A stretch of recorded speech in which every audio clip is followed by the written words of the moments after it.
Boa noite. Papa Francisco reza diante do ícone da Virgem Maria e pede intercessão pelo dom da paz no mundo. A convite do Santo Padre, cristãos vivem um dia de jejum e oração pela paz mundial.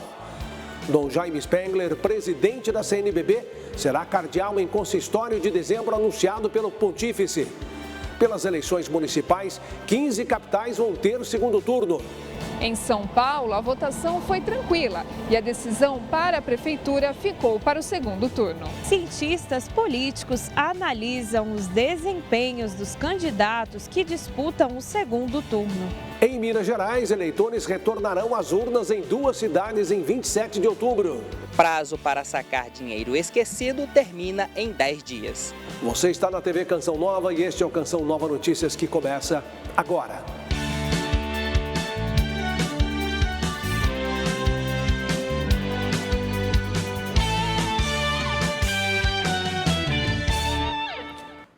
Por iniciativa do Papa Francisco, a Igreja Católica realizou um dia de oração e jejum pela paz no mundo. Também houve a arrecadação de doações para ajudar a igreja em Gaza. Neste domingo, o pontífice conduziu a oração do terço na Basílica de Santa Maria Maior. O Papa Francisco esteve ontem, ao fim da tarde, na Basílica de Santa Maria Maior para fazer o seu clamor pela paz. 2 crianças lhe entregaram vela e flores, ofertadas pelo pontífice diante do ícone Salus Populi Romani, que, de acordo com a tradição, foi pintado pelo evangelista Lucas. Com a preghiera del rosário de questa sera, o Santo Padre destacou que na oração do Santo Rosário a Igreja suplica Maria, a Rainha da Paz, para que cessem as divisões, as disputas e as guerras entre os povos, e concluiu dizendo confiar em sua materna intercessão. Alla sua materna intercessione. Os participantes da Assembleia Sinodal, fiéis e peregrinos, se uniram a Francisco para a contemplação dos mistérios gloriosos. Após o terço, o bispo de Roma rezou a ladainha à Virgem Maria. Ao final, fez uma súplica à Mãe de Deus ao dizer: Vieni a socorrer-ci.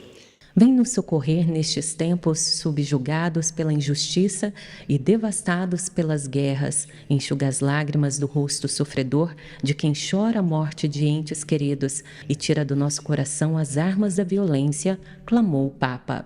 Ó Madre, Salus Populi Romani. Ó Mãe protetora do povo romano, rogai por nós. Entre as atividades desta segunda-feira, na Assembleia Sinodal, na apresentação do segundo módulo do Instrumentum Laboris, dedicado às relações, o cardeal Jean-Claude Hollerich, relator geral do Sínodo, disse à Assembleia: depois de um domingo que fixou o nosso olhar e o nosso coração no mundo sangrento em que vivemos, através da oração do Santo Rosário pela paz na Basílica de Santa Maria Maior, sobre a orientação do Santo Padre, nossa intercessão continua até hoje, através da antiga e tradicional prática do jejum. De acordo com o esmoleiro do Papa, cardeal Krajewski, caridade, proximidade a quem tem menos e sinodalidade são quase sinônimos. Durante a coletiva de imprensa, destaque para o gesto concreto que arrecadou fundos como ajuda à igreja em Gaza, realizado entre os participantes da Assembleia. A este respeito, eu perguntei à secretária da Comissão de Informação, Sheila Pires, que tipo de arrecadação foi realizada e se já tem data para entrega. Obrigada. Obrigada pela pergunta. Ainda não temos data para entrega, não que eu saiba, mas é praticamente fazer uma doação daquilo que cada membro pode dar em termos de doação financeira para ajudar as vítimas no Meio Oriente. A Assembleia Sinodal realizou 2 fóruns de teologia pastoral, tendo como temas o povo de Deus sujeito da missão e o papel e a autoridade do bispo em uma igreja sinodal. Durante os trabalhos foi ressaltada a carta enviada pelo Papa Francisco aos cristãos do Oriente para manifestar sua proximidade e oração. Hoje é o Dia Nacional do Rosário da Virgem Maria. A lei que define a data foi sancionada em 2023 com o objetivo de unir os devotos de Nossa Senhora. A igreja celebra neste 7 de outubro Nossa Senhora do Rosário, por isso a escolha da data. A lei, de autoria da deputada federal Simone Marqueto, foi sancionada pelo presidente em exercício Geraldo Alckmin em dezembro de 2023. O Dia Nacional do Rosário da Virgem Maria convida os fiéis a intensificarem a oração do Santo Terço. Além de fazer esse reconhecimento à Virgem Maria, a Mãe de Deus, a nossa mãe, irá unir todos os católicos apostólicos romanos do nosso país.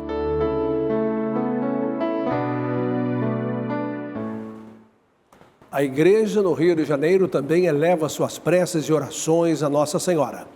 Ronaldo da Silva está ao vivo na capital fluminense e traz mais detalhes para nós desta noite de oração no Rio. Boa noite, Ronaldo.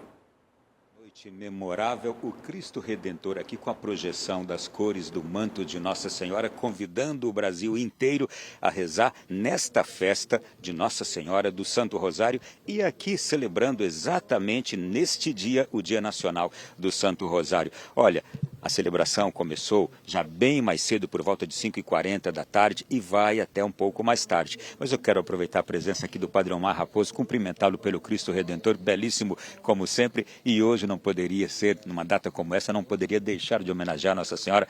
Tudo bem, Padre Omar? Tudo bem, graças a Deus. Um alô aí para todo o Brasil, todo mundo está acompanhando a Canção Nova. Que momento bonito aqui no nosso santuário, viu? A gente está muito feliz em poder realizar esse evento, unindo forças com a igreja em todo o Brasil e agradecendo a Nossa Senhora por tantas coisas maravilhosas que ela tem concedido para a gente, né? A gratidão hoje é mais do que nunca um valor universal que deve ser motivador para todos nós. E assim estamos, né? Agradecendo, né? Para Nossa Senhora, ela faz tudo pela gente. A gente está falando baixinho assim porque o rosário continua a ser rezado ali, começou um pouquinho antes, a celebração de hoje vai até um pouco mais tarde. O que o senhor pode falar? O Cristo Redentor foi escolhido no Brasil para ser um marco também na celebração deste primeiro Dia Nacional em que o Brasil tem uma lei do Santo Rosário, né? Exatamente. Aqui é a porta de entrada do turismo brasileiro, símbolo nacional, santuário católico. Mais do que nunca, o Cristo, com seus braços abertos, acolhe a todos. Um espaço privilegiado de fé, de encontro com as diversas culturas e, ao mesmo tempo, um púlpito do Brasil. O Cristo Redentor é um grande púlpito de comunicação.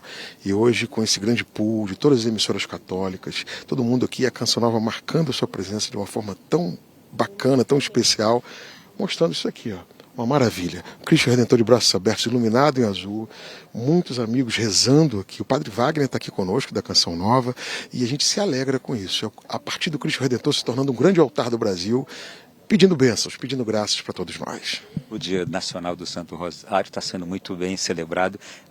Jesus veio celebrar, está ali no Santíssimo Sacramento. Vamos ter missa daqui a pouquinho com o nosso cardeal Dorani João Tempesta. Só espera que seja também um redespertar do amor do povo brasileiro, da devoção ao Santo Rosário, que, aliás, já está em ascensão, né? Está em ascensão. A gente percebe que as devoções, elas têm um novo impulsionamento a partir, inclusive, dos veículos de comunicação católica que faz essa divulgação tão pulsante, tão especial. E aqui no Cristo Redentor, todo mundo que passar hoje aqui vai encontrar, de fato, essa marca de Nossa Senhora, seja na nossa capela, de Nossa Senhora Aparecida, na base do monumento, seja também nas múltiplas orações que aqui são realizadas. Padre Omar, obrigado. Daqui a pouco, 19h30, tem um MEIP com projeções de imagens diversas aqui no Cristo Redentor, homenageando Nossa Senhora. 8 horas tem missa com transmissão da Canção Nova. Então, até daqui a pouco, né? Daqui a pouquinho. Um abraço a todos. Continue rezando aí.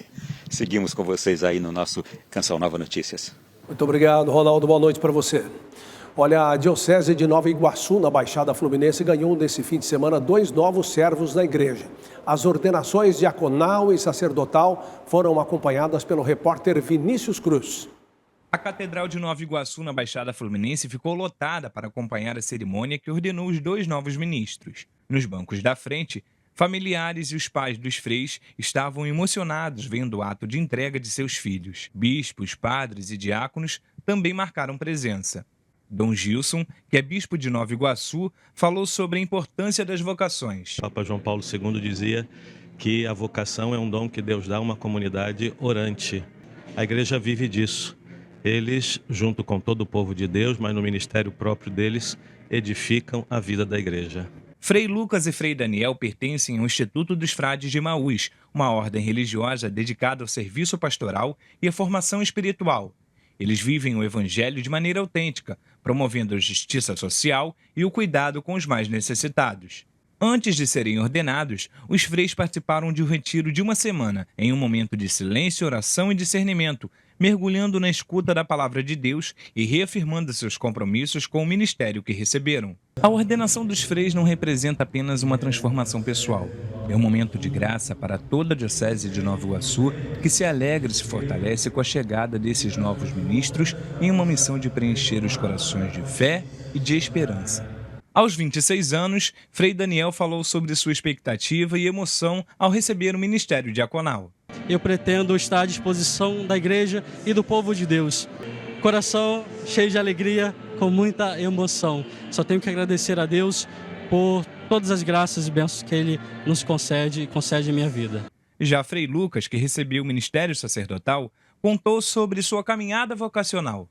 A vocação é um dom de Deus na nossa vida, um dom imerecido, mas confiante na graça dele que nos sustenta, que nos capacita, que nos acompanha e que traz sentido à nossa vida. Este elo entre o diaconato e o presbiterato simboliza o serviço contínuo à igreja e ao povo de Deus, desempenhando um papel fundamental na promoção da fé nas comunidades. No próximo bloco, a repercussão do desempenho dos candidatos a prefeito em São Paulo. E veja também a participação de eleitores e os partidos que chegam às prefeituras.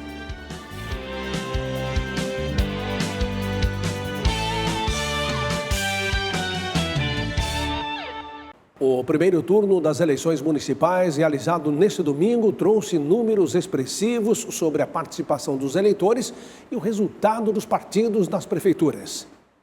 Entre os 155 milhões e 900 mil eleitores aptos a votar, a abstenção se destacou. 21,68% dos brasileiros não compareceram às urnas.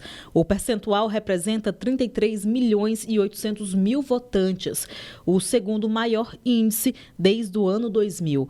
O primeiro turno aconteceu em mais de 5 mil cidades. No cenário político, o Partido Liberal despontou, com maior número de prefeitos eleitos no primeiro turno, nos grandes centros. O PL também é a sigla que mais disputará o executivo na segunda etapa das eleições, com candidatos em 23 cidades.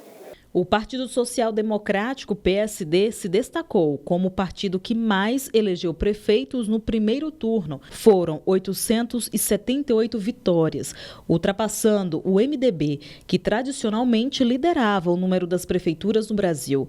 Já o Partido dos Trabalhadores, PT, do presidente Lula, avançou para a 9ª posição no ranking de prefeituras, elegendo 253 prefeitos.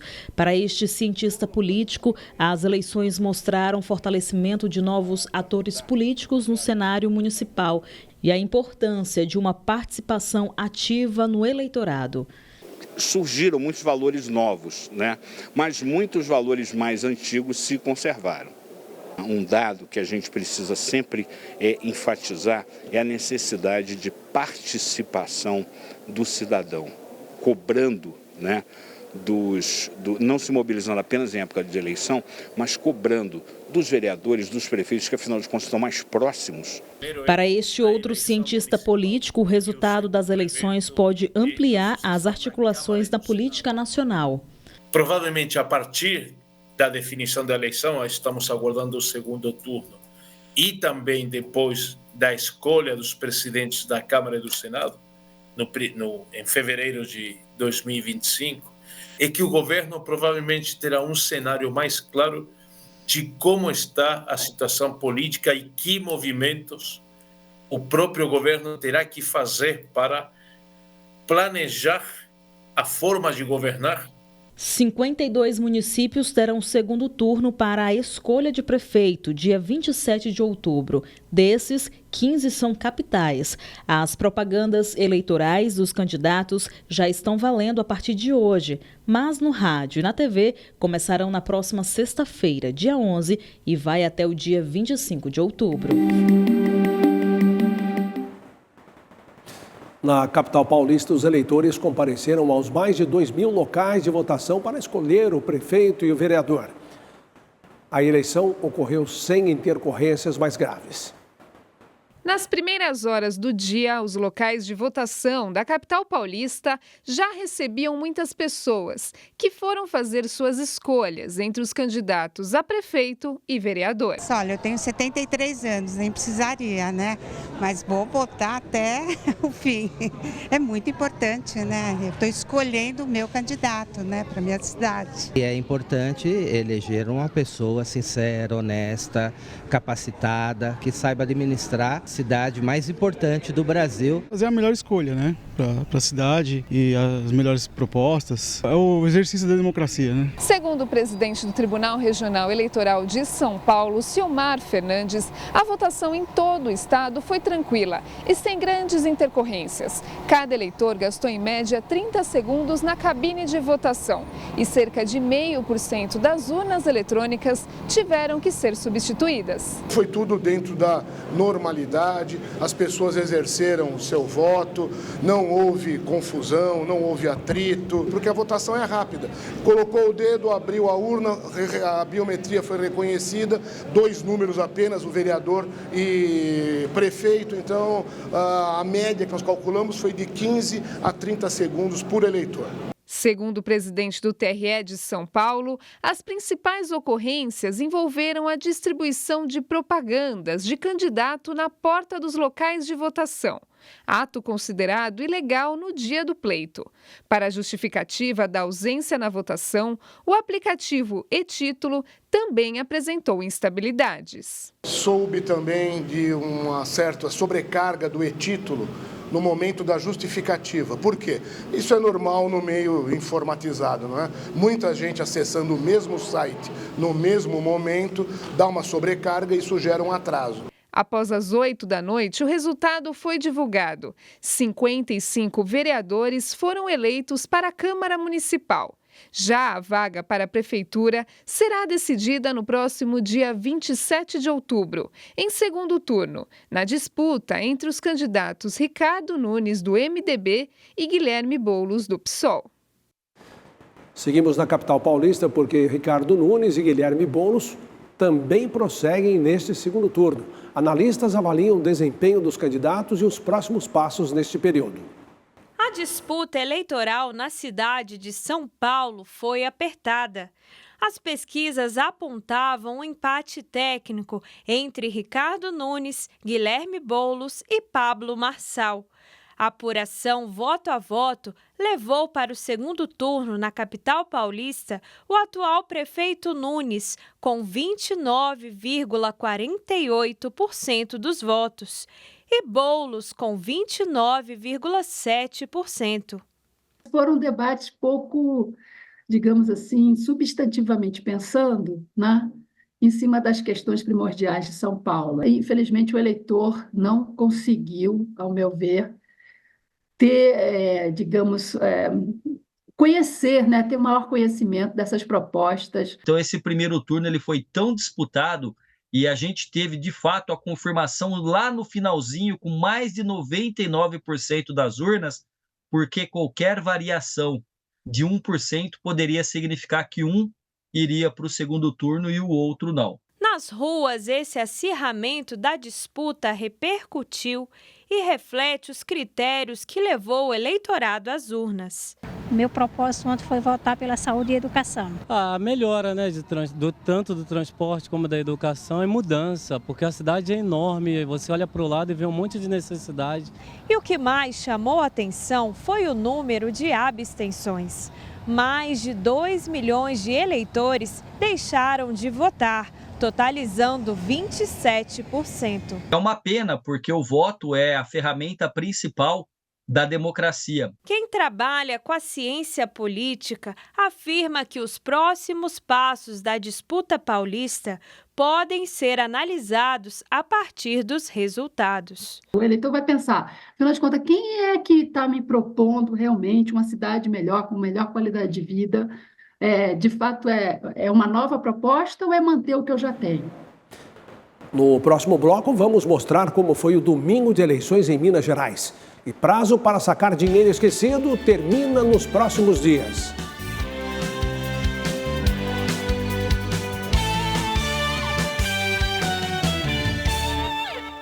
Em Minas Gerais, segundo o maior colégio eleitoral do país, apenas 2 cidades terão segundo turno em 27 de outubro. Em Minas Gerais, eleitores de 853 municípios escolheram prefeito e vereadores para um mandato de 4 anos à frente do Executivo e Legislativo. Segundo o presidente do Tribunal Regional Eleitoral do Estado, as eleições aconteceram dentro da normalidade. Nós tivemos cerca de 785 ocorrências. Vejam bem, num contingente de quase 17 milhões de eleitores, com mais de 70 mil candidatos. Nós tivemos um percentual aí de necessidade de substituição de uma ou outra urna que apresentou algum defeito técnico.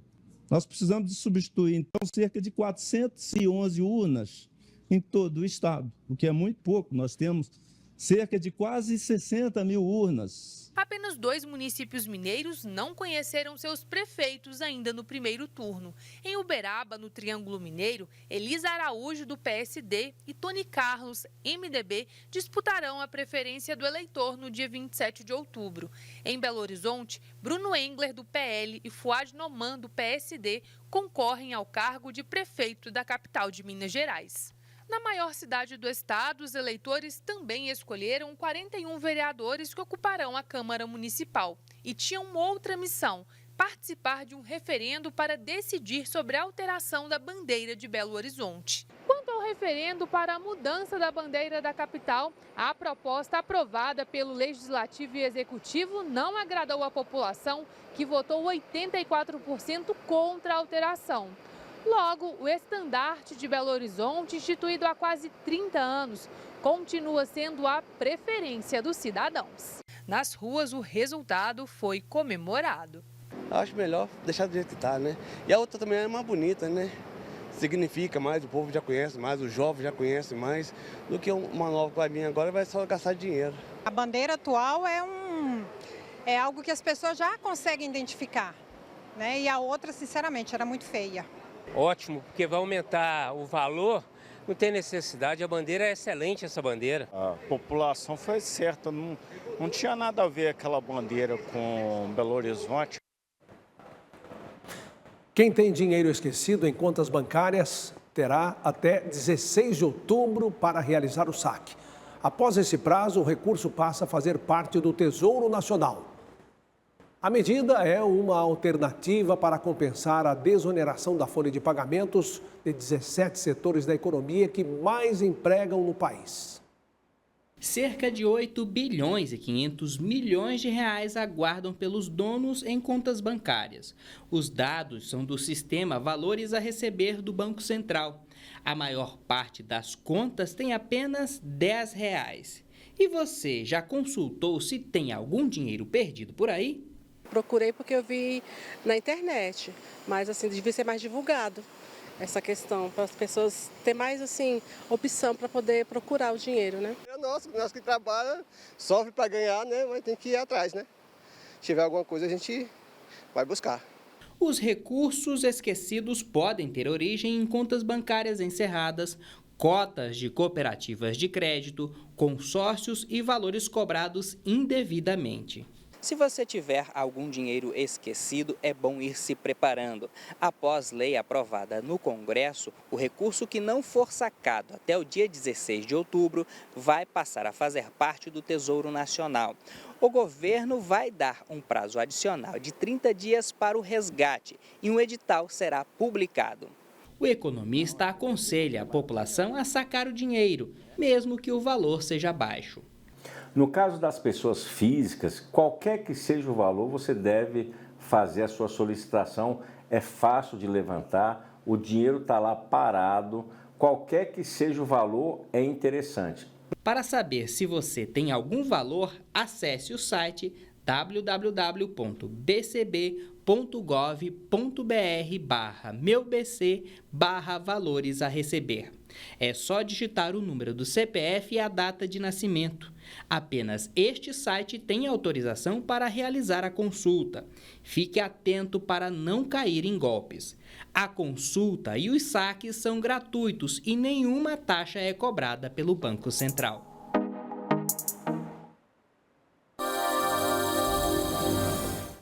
A gente começa a previsão de hoje pelo sul do país. O avanço de uma nova frente fria provoca temporais no Rio Grande do Sul, Santa Catarina e no extremo sul do Paraná. Nas demais regiões paranaenses, dia ensolarado e temperaturas elevadas. Em Curitiba, máxima de 28 graus. Na região centro-oeste, temperaturas bem altas e com alerta para baixa umidade do ar. Chance de chuva somente no norte de Mato Grosso, devido à combinação de calor com a umidade da região. Em Campo Grande e Cuiabá, os termômetros devem marcar 39 graus. No Nordeste, tempo firme em grande parte da região e pancadas de chuva nas principais capitais. Em algumas partes, a umidade pode atingir níveis inferiores a 20%. Em Teresina, por exemplo, mínima de 25 e máxima de 40 graus. No norte, quem vive em Tocantins e no centro-norte do Pará viverão uma terça-feira abafada e com sol. Nas demais áreas, chuvas isoladas. Em Boa Vista, capital de Roraima, mínima de 23 graus. E aqui no Sudeste, as temperaturas disparam por conta do efeito pré-frontal, que é a intensificação dos ventos quentes do interior do país. Dia ensolarado, quente e sem nada de chuva. São Paulo e Belo Horizonte devem registrar máxima de 35 graus. E para quem está se programando para participar da novena em honra à Padroeira do Brasil em Aparecida, atenção aos termômetros. A capital mariana da fé deve registrar 38 graus nesta terça-feira. O tempo firme segue até quarta e a chuva chega somente na quinta e sexta-feira. A seguir, as informações da festa da Padroeira do Brasil. E o Papa anuncia consistório para criar 21 novos cardeais.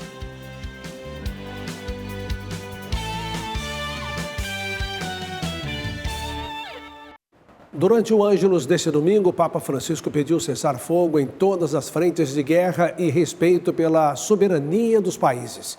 E anunciou um consistório para 8 de dezembro, quando serão criados 21 novos cardeais. Antes de rezar a oração mariana e fazer sua súplica pela paz, o Papa refletiu o Evangelho do dia, que fala do amor conjugal. Destacou a importância de que o amor recíproco seja pleno, envolvente e sem meias medidas.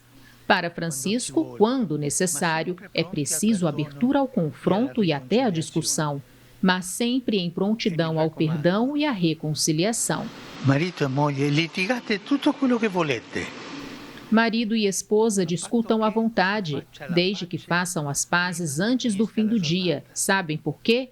Porque a Guerra Fria do dia seguinte é perigosa. O Papa recordou que nesta segunda-feira completa-se um ano do ataque terrorista contra o povo de Israel, a quem renovou sua solidariedade, e lamentou o sofrimento cada vez maior do Oriente Médio com ações militares que continuam a atingir a população palestina.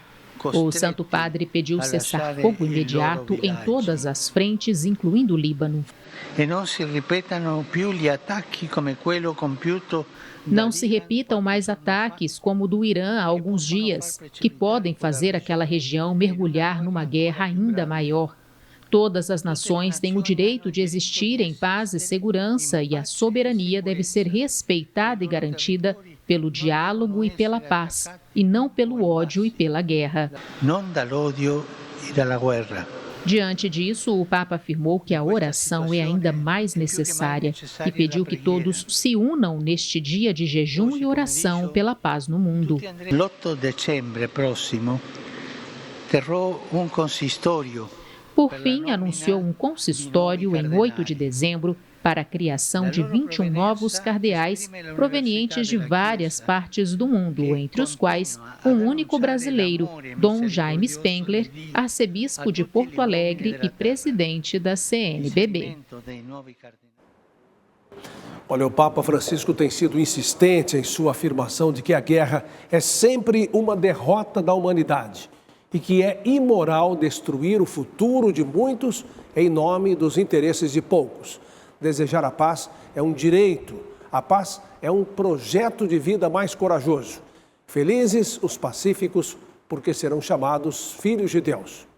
Vejam só, nós estamos com 16% de nossa meta na campanha do projeto Dai-me Almas de outubro. Seja evangelizador, doe pelo Pix, com a chave pix.doação@cançãonova.com. E obrigado por sua fidelidade. Milhares de romeiros e devotos de Nossa Senhora já estão a caminho do Santuário Nacional de Aparecida para a celebração da festa da Padroeira do Brasil. A repórter Carla Zanon está ao vivo e atualiza as informações nos preparativos para acolher os romeiros. Boa noite, Carla.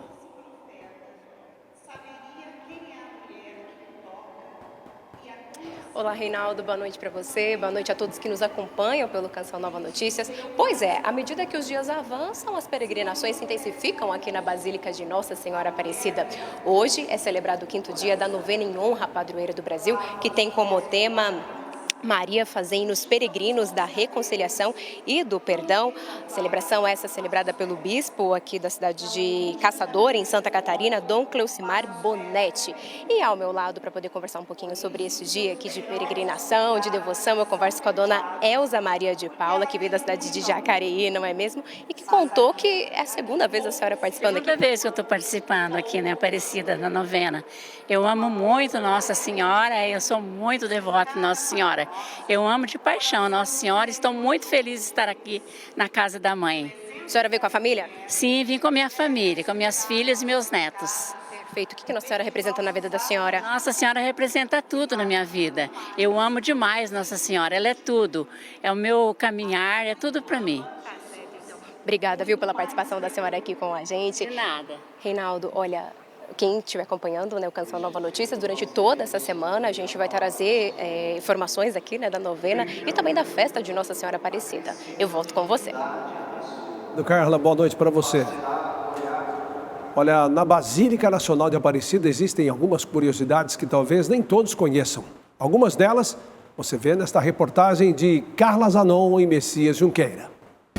O Santuário Nacional de Aparecida é carregado de curiosidades que muitas vezes passam despercebidas pelos peregrinos. Essas, por exemplo, são paredes que falam. O santuário ele foi construído num estilo arquitetônico chamado neorromânico.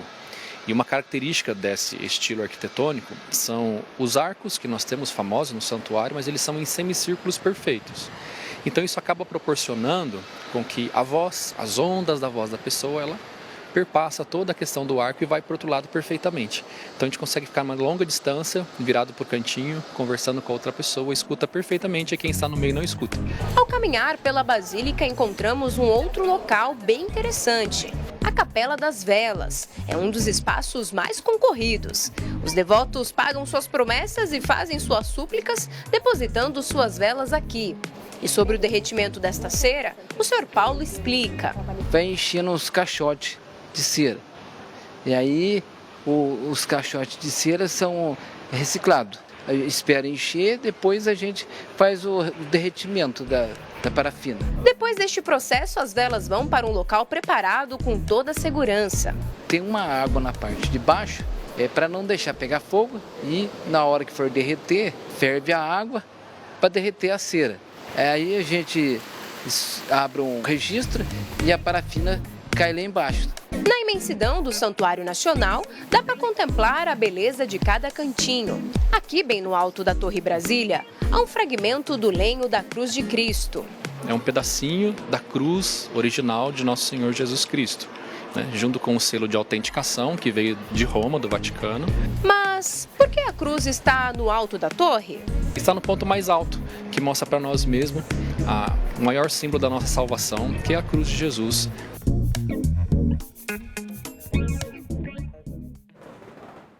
Assista em instantes à transmissão da Santa Missa, presidida por Dom Orani Tempesta, direto do Cristo Redentor, no Rio de Janeiro, neste Dia Nacional do Rosário da Virgem Maria. A gente se vê novamente amanhã. Boa noite, paz para você.